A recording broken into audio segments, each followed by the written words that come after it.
Bonjour et bienvenue sur la chaîne Futur Leader. Merci d'avoir accepté de faire interviewer pour nos Merci, internautes. merci de l'invitation. Alors pour commencer, est-ce que tu peux te présenter? Tu peux nous dire qui tu es? Je m'appelle Marc-Olivier Alinguina, je suis camerounais, j'ai 38 ans, je suis marié, père d'un petit garçon. Je suis parti de mon pays natal, le Cameroun, en 2007, en octobre exactement, le 17, je me rappelle, très exactement, non, le 27, pas le 17, le 27, 27 octobre. octobre 2007. Mhm. Ok. Et dans quelle ville au Cameroun est-ce que tu es né et tu as grandi? Je suis né à Edea, dans le littoral. Pour ceux qui connaissent, je suis né à Edea. Mais mes parents se sont installés à Douala. Euh, je devais avoir 1 an et quelques. Donc, j'ai grandi à Douala. Oui. Moi, c'est Douala, c'est ma ville, c'est tout pour moi, quoi. Ouais, au Cameroun, moi, c'est Douala. Ouais. Très bien, très bien. Et tu es issu d'une grande famille. Combien de frères et de sœurs est-ce que tu as? Ouais, on va dire, comme toute famille africaine, hein, on ne Mhm. compte pas moins de trois personnes dans la famille, Oui. trois enfants, je veux dire, en comptant les parents. Mhm. Mais j'ai eu la chance, moi, d'avoir deux petits frères et une petite sœur. Donc on est quatre. Ouais. Monsieur Romain, tu es l'aîné de la famille. Oui, je suis l'aîné, je suis l'aîné. Donc tout le Je suis monde, l'aîné. c'est vers toi qu'on regarde. They all go eyes on me. Yeah. Très bien, très bien. Et est-ce que tes frères et sœurs, est-ce qu'ils sont également à l'étranger ou ils sont au Cameroun? J'ai mon petit frère, celui qui me suit directement, Gilbert Edman, qui est ici à Chypre avec moi. Mhm, Il est arrivé il y a 3 ans et quelques. mhm. Et voilà, le dernier né de la famille, il devrait nous rejoindre incessamment. Ouais, Et puis bon, c'est notre petite sœur qui va rester avec la vieille et le vieux au pays, ouais. quoi. Ouais. Donc le frère qui est au pays, il vient d'avoir son bac. Il a eu son probatoire. Ok. Quand je dis il va venir incessamment, c'est qu'il est en train de faire son bac, et puis on espère qu'il aura son bac, et puis il va nous rejoindre, quoi. Ouais, très bien. Alors, ton parcours scolaire à Douala, le primaire, le collège, le lycée, tu l'as fait dans quelle Parcours école? scolaire, j'ai été assez turbulent comme gosse, hein, donc c'est pas facile à raconter ça, mais bon voilà, j'ai fait l'école maternelle du centre à Bonanjo, à Mhm, Douala, où j'ai fait toute ma maternelle, mhm. puis après j'ai été au Petit Jos, où j'ai fait du cours préparatoire spécial parce que j'ai pas fait la cible, Ok. jusqu'au cours 1 où j'ai eu mon BEPC, j'ai pas fait au cours 2. Après ça, je suis allé au collège Chevrel, à Douala, pour ceux qui connaissent. J'ai fait 3 ans, parce que étant turbulent comme gosse et tout, j'ai dû faire la sixième 2 fois. Ok. Donc, au moment de partir en cinquième, je, j'ai été envoyé, disons ça comme ça, où j'ai été inscrit Oui, oui, dans un internat, à Douala toujours, oui, le séminaire Saint-Paul de Milan, où j'ai fait de la quatrième, parce que je suis rentré là-bas en quatrième, oui. Mhm. jusqu'en première.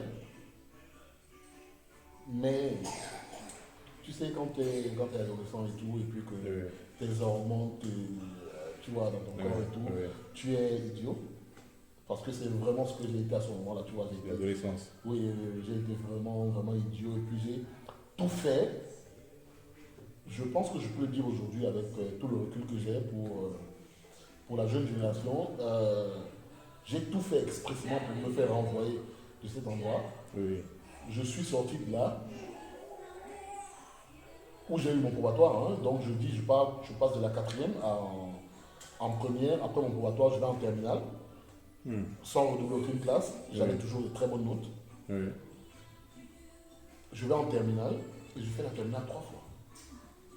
Quand Je même. fais la terminale 2 fois à l'extérieur, mais 2 fois à l'extérieur dans 3 établissements.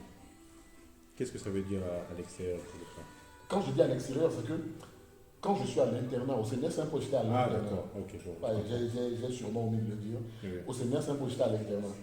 Donc, je fais la terminale 2 fois à l'extérieur, Mhm. mais dans 3 établissements. Ouais. Ça veut dire que j'ai réussi quand même à me faire exclure du premier établissement où je vais. Ce qui fait que je termine l'année de ma première année d'université, ma première année de terminale, Mhm. dans un autre établissement que dans celui où j'ai été euh, inscrit Inscrit, oui. en début d'année. Oui. Je rate mon baccalauréat. Je fais la deuxième année. Bon, juste pour information, c'était au lycée d'Aqua et à IPN, Institut Polyvalent John John, pour ceux qui peuvent connaître. Oui. Donc j'ai fait ces 2 établissements. Ah, désolé, guys. C'est Dieu donné, c'est mon fils. Tu peux le présenter, il a quel âge? C'est Théodosis Alexis Anengena, c'est mon fils. Il a 15 mois, bientôt 16. Dans quelques jours, il aura 16 mois. Le 17 de ce mois, il aura 16 mois. Donc voilà. Tel père, tel fils. C'est hi, dis bonjour, dis bye bye. Il est un peu intimidé, c'est pas courant. Oh, Voilà. Alright. Ok. Allez. Que je termine. Oui, bye bye. Bye. Bye bye. Et là.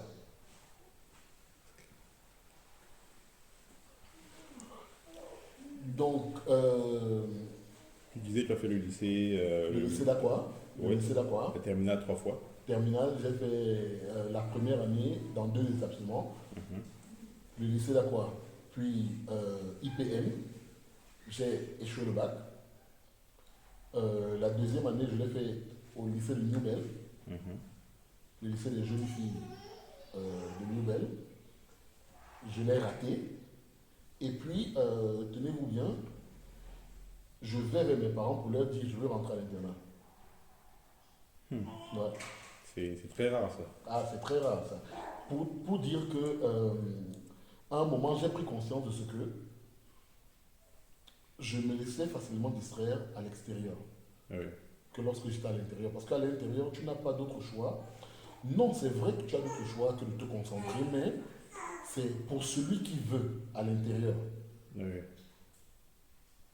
Il se concentre. Pourtant, à l'extérieur, c'est beaucoup trop difficile. Il y a beaucoup trop de choses qui me distrayaient.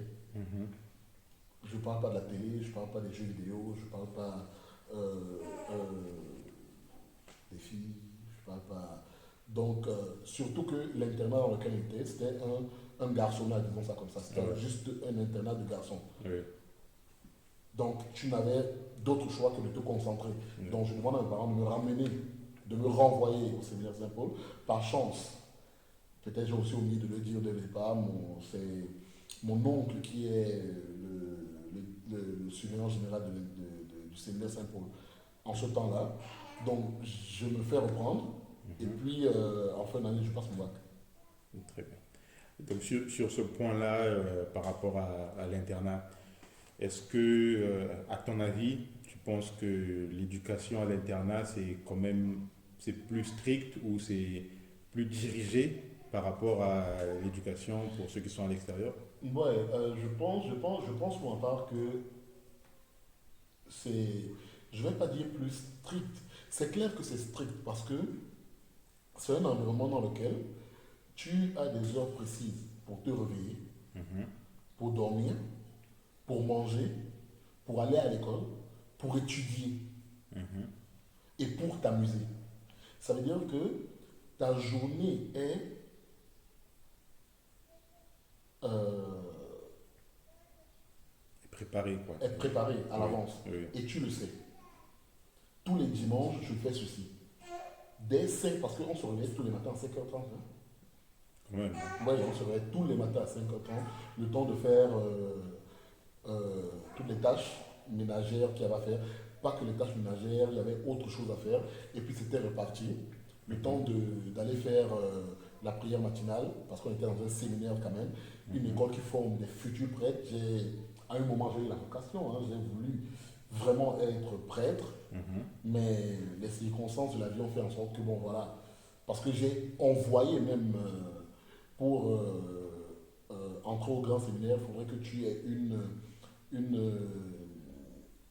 let's say like an acceptance letter Mhm. from du, de l'archevêque. Oui. Donc je lui ai envoyé une lettre pour lui dire que je voulais et j'ai reçu la réponse qui me disait oui, c'est bon, tu peux y aller.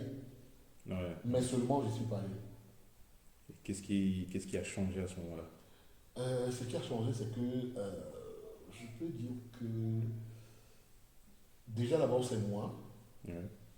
C'est moi parce que au moment où je fais la demande d'accession au grand séminaire, j'ai une certaine conviction qui s'effiloche après.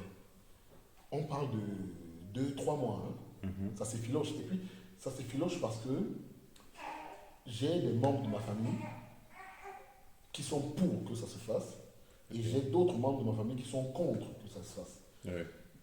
Donc, j'ai les deux qui se bagarrent, mais c'est pas une bagarre, mais qui se bagarrent dans mon esprit à moi. Mhm. Et puis finalement, je me dis, bah, le mieux c'est que je n'y aille pas.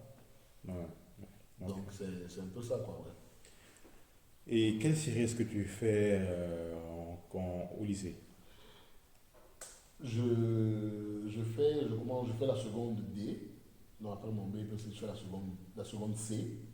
Et puis après, je fais première D. Et puis j'ai un baccalauréat scientifique, option, sciences de la vie à la Terre. Mhm. Donc un bac D. Bac D. Ouais. D'accord. Est-ce que tu gardes des bons souvenirs de ton parcours scolaire? Donc mon parcours sur ouais, ouais, de très très très bons souvenirs. Ça veut dire Ouais. que j'ai des potos avec qui je discute encore maintenant. Mhm. euh, avec qui on a passé des moments super. Bon, il faut aussi avouer que quand je vais au lycée de Newbel, c'est à 2 pas de chez moi. Genre, je me lève le matin, je me tire, je vois la barrière du lycée devant moi et tout. Donc, Oui. ouais, c'est mental quoi. Ouais. J'ai beaucoup de bons souvenirs ouais, de mes années de lycée. Quand j'étais à l'extérieur, aussi bien quand j'étais à l'intérieur, hein, parce que Mhm. à l'intérieur, on avait, je sais pas, je ne pense pas qu'il y ait un de mes amis qui ait jamais dit ça, mais entre nous, on avait une certaine rivalité qui faisait en sorte que quand il arrive que nous tous, imagine-toi que vous soyez dans une classe de première et que vous devez faire le probatoire, et que vous tous vous passez le probatoire. Ah, Ah ouais, on a c'est tous très passé le rare. probatoire parce que on avait des matières de spécialisation pour la D, pour la C, pour les langues. Et dans les langues même, il y avait les A2, les A4. A2 c'était latin, les langues, les langues. Les A2, les A4 et tout. On était dans une classe au départ, on est tous, tu vois. Dis-toi, tu es dans une école où en première, tu as 17 élèves. Oui. Dans les 17, tu as environ 8 qui font la D, tu as peut-être 4 qui font la C, tu as peut-être 7 qui font la A4, et tu as Mhm. peut-être un autre 2. Je ne sais pas combien ça fait, excusez-moi, hein, je Oui, suis on en ne train de calcule dire, pas, je c'est suis là. en train de dire le tête et tout. Voilà. 2 qui font la A2. Mhm. Mais tous, on passe au probatoire. On avait ce truc de compétitivité. Ouais, dans le travail. Let's put it that way. Mhm. Mais pas que. On se châtiait entre nous. Là. Ouais.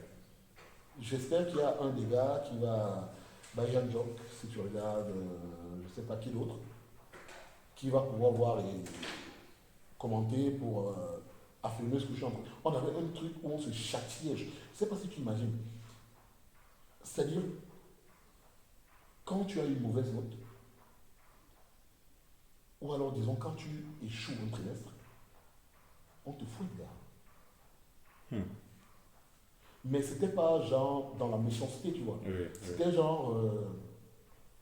C'est vrai, c'était amical, tu vois. Mais c'était pour que on se pousse tous à monter. Puisque dans ce truc-là, on avait cultivé le fait que s'il y a quelque chose que je ne comprends pas, Je vais vers un de mes parents que je sais qu'il sait, et Oui, puis il m'explique. oui, C'est ça. Donc, on sait. Et puis, avec le recul, tu vois, de tout ça, je me dis, mais comment j'ai fait pour insister et me faire exclure alors que j'aurais pu avoir mon bac directement derrière. oui, oui, Mais c'est parce que j'avais une autre vision de la vie.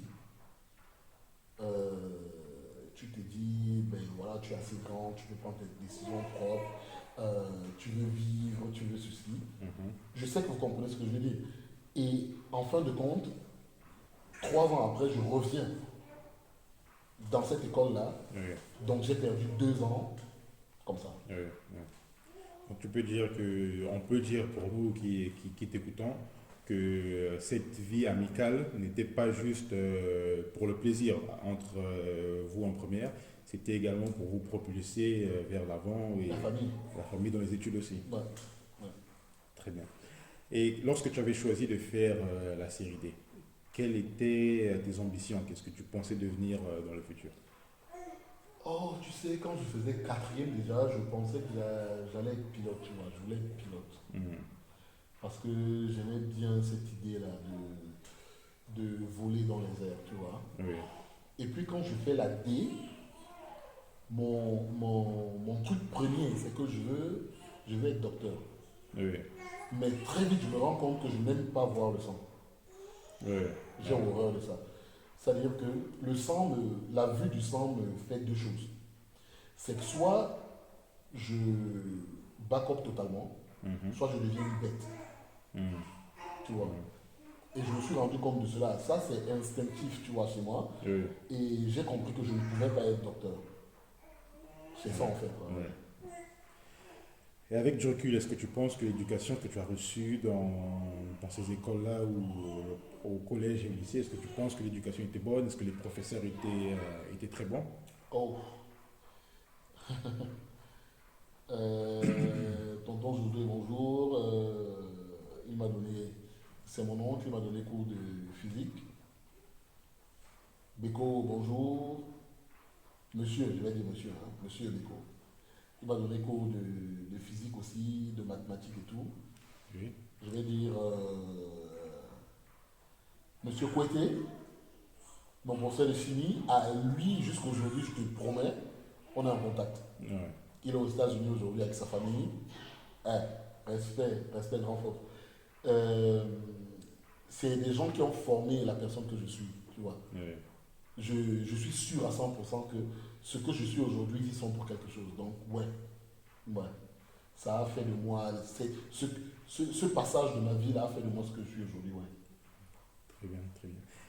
Et tu as dit tout à l'heure que dans ta classe et entre amis, vous étiez toujours en train de vous propulser vers l'avant. Est-ce que toi, avec du recul maintenant, est-ce que tu te considérais comme un élève brillant, un élève moyen, ou avec l'expérience que tu as eue à fuir l'école, tu étais plus dans ce sens-là à un moment de ton parcours scolaire? Je ne vais pas dire que j'étais brillant, j'étais toujours dans la moyenne, tu vois.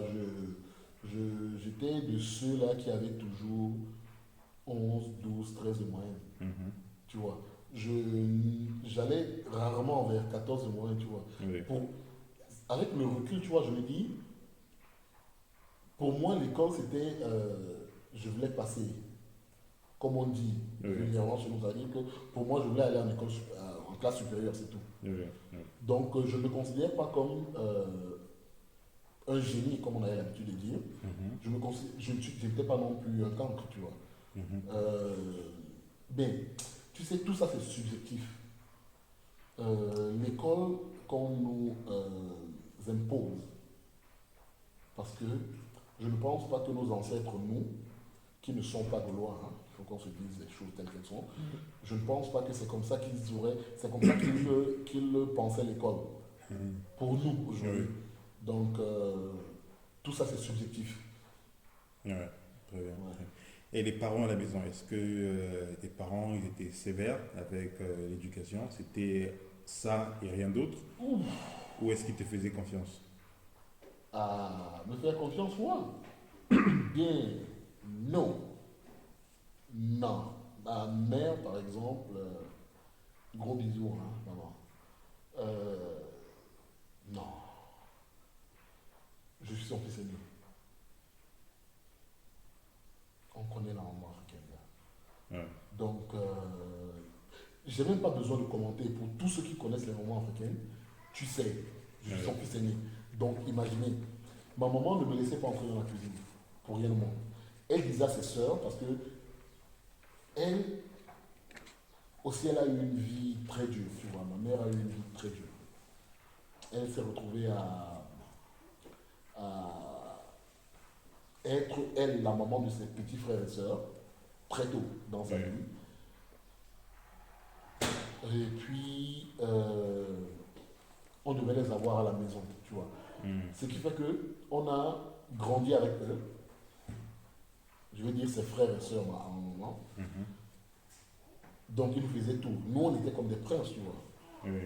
On te lave, on te fait à manger, on te dépose à l'école, on vient te chercher à l'école. Moi, je parle de l'école primaire, hein, je parle pas du reste derrière. Et maman ne voulait pas qu'on entre à la cuisine, par exemple. Elle disait, vous allez me faire, ça c'est entre guillemets, parce que je traduis juste du patois. Vous allez me faire, mes enfants, devenir des filles. Tu vois. Mais ma maman a été très sévère avec moi. Je me dis, je ne lui en veux pas. Hein. Au contraire, je l'aime de tout mon cœur. Parce que je sais que si elle n'avait pas été comme ça, parce que moi non plus, je ne suis pas facile de caractère. Tu vois. Je suis quelqu'un qui a la pointe, qui aime les challenges, qui... voilà. Donc, si elle n'avait pas été ce qu'elle a été, mais vraiment assez strict, je pense que c'est le premier même. Avant les professeurs et tout, l'environnement et tout, c'est la première personne. Et je sais que c'est le modèle le plus absolu que j'ai eu dans ma vie. Ma mère. Parce que c'est une dame de fer. Tu as dit tout à l'heure, tu as traduit du patois. On remarque très souvent en Afrique, surtout en Afrique francophone, qu'on parle plus le français que notre patois. Est-ce que tu as eu cette chance-là, en grandissant, d'apprendre ta langue maternelle ou langue paternelle? Oui, je ne vais pas dire d'apprendre. Pour moi, c'était, je ne sais pas, ça a toujours été comme une évidence qu'il fallait que je démarre, tu vois, en parlant ma langue maternelle, tu vois. Je revendique ça, l'appartenance à ma tribu. Je revendique ça, l'appartenance à mes origines, à mes racines. Et pour rien au monde, je ne pourrais abandonner ça, tu vois. Ça, je le sais depuis le début. C'est pourquoi je me rends compte aujourd'hui du fait que, ayant grandi dans l'environnement dans lequel j'ai grandi, parce que j'ai grandi à Douala, je suis allé dans les écoles publiques où je n'avais personne avec qui parler mon patois. La seule personne avec qui je pouvais parler le patois, c'était ma grand-mère. Quand, pendant les vacances, j'allais passer un mois avec elle. Mais je parle fluidement, tu vois. Bon, ma langue natale, ça y est, la langue de ma mère, le Bassa. D'accord. Et je suis vraiment attaché à ça, quoi. C'est une très bonne chose. En grandissant, est-ce que tu savais déjà que tu allais voyager à l'étranger pour poursuivre tes études, ou c'était un sujet qui n'était pas mentionné dans la maison? Pas du tout. Je n'y pensais pas personnellement. Je ne sais pas pour mes parents, mais je n'y pensais pas personnellement. Et puis, je me disais que je ne me vois pas faire ma vie en dehors de mon pays natal, le Cameroun. J'ai toujours pensé que je serais plus utile en étant au Cameroun. Donc, pour moi, voyager, c'est arrivé comme ça. C'est-à-dire que, je ne sais pas, peut-être il y a des questions qui vont venir derrière plus précisément, mais pour moi, c'est arrivé comme ça. Et lorsque tu dis que c'est arrivé comme ça, qui avait pris cette décision lorsque l'opportunité est enfin arrivée qu'il faut voyager? Oui, la vérité c'est que après mon baccalauréat, je vais m'essayer à l'université de Douala en faculté de physique-chimie. Je ne fais pas long feu dans tous les cas. Et Mhm. puis, j'ai le concours de l'UIT où je vais faire génie informatique. Donc, je vais faire mon cursus de génie informatique, que 2 ans, j'ai un diplôme. Mhm. Avec ce diplôme, donc il faut dire que je sors d'avec le diplôme, j'ai 22 ans, Ouais. tu vois. J'ai 22 ans quand j'ai mon diplôme. Je me lance, comme on dit, je me lance dehors Mhm. pour essayer de trouver quelque chose, un boulot. Mais je n'arrive pas à trouver le boulot. Mhm. Je passe un an blanc, une année blanche, comme on Mhm. dit. Et puis, l'année qui suit, je fais une spécialisation en gestion des projets informatiques à Mhm. l'INSET, Mhm. à Douala.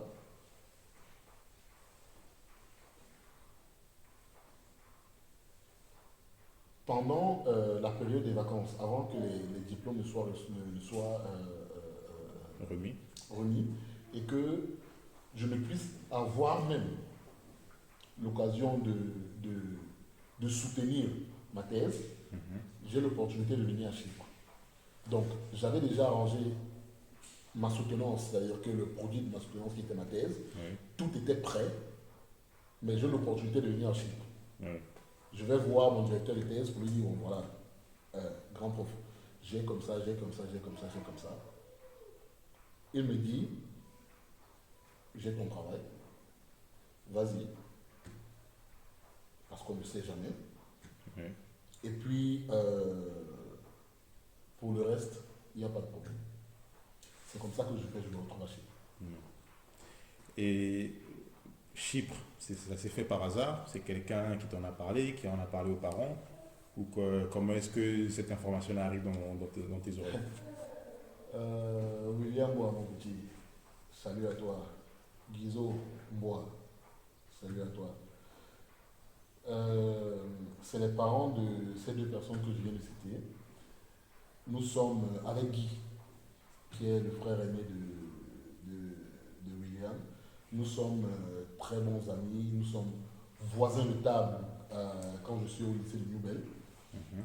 Et nous sommes voisins même parce que euh, Madame Guizot est professeure de lycée et collège.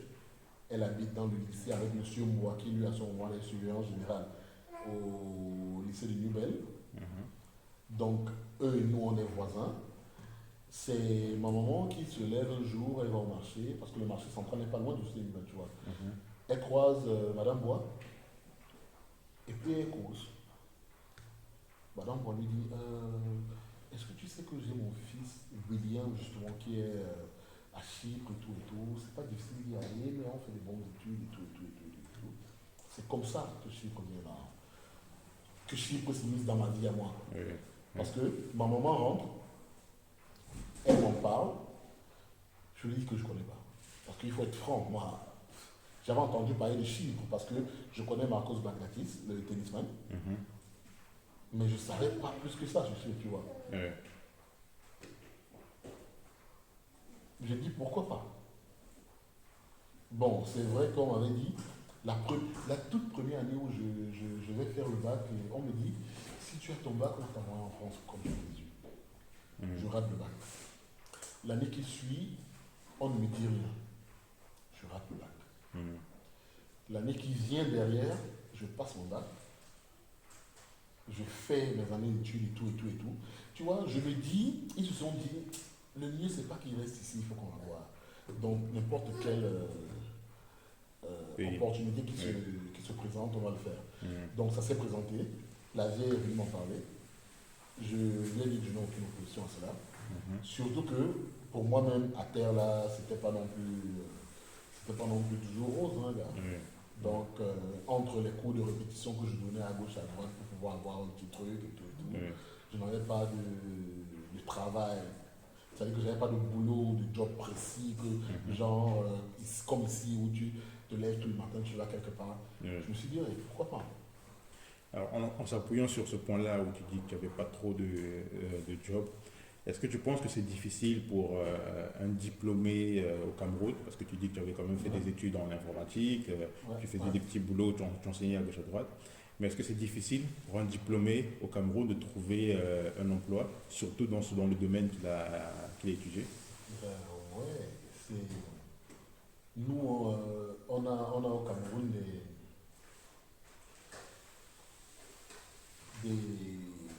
des surdiplômés qui sont abandonnés à eux-mêmes. Tu vois, des fois, on se demande pourquoi est-ce que il n'y a pas des choses concrètes qui sont faites pour pouvoir encadrer ces personnes, quoi. Tu vois. Oui. Parce que c'est quand même dommage des, d'avoir une matière grise aussi importante, tu vois, Mhm. mais qui est laissée à l'abandon. C'est un peu comme si tu avais 1000 chantiers que tu avais commencé, mais que jamais tu termines. Oui. Oui. Tu vois la métaphore? Ouais, ouais, je comprends. Ouais. Ouais. Alors revenons sur Chypre.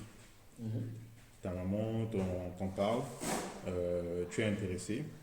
C'est toi qui as le dernier mot, c'est toi qui décides que oui, je veux continuer, je vais suivre cette procédure. Oui, c'est moi qui décide. Je vais expliquer pourquoi. La question est très longue, putain. C'est comme si tu lis même des